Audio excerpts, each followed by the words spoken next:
ให้ชื่อเรื่องมาว่าจังใดกะสิปะชื่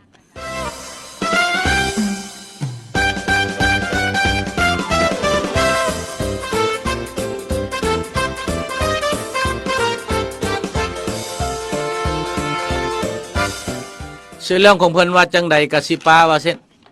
มาลองมึงดูปลาแนวใดมีครูผัวเมียหนึ่งแหละโอ้ย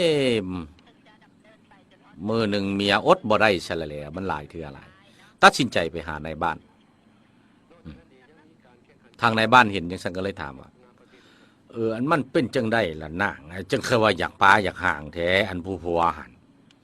ปลากันมันบ่ได้ลี่ได้น้องเอ้ยต้องอยู่นำกันนะว่าช้างครอบช้างคั่วให้ถูกต้องนะว่าบ่ปลาที่มีเหตุผลหยังจึงอยากปลาผัวว่าซั่นซะนางนี่บ่หลายเรื่องเว้าขึ้นมาอันบ่ปลาสิได้ว่าคะน้อยเมื่อยอดแล้วแนวมันเป็นจังซี่ก็อีหยังก็บ่เฮ็ดผัวเฮานี่น่ะตื่นมาแล้วสแต็กแต่เล่า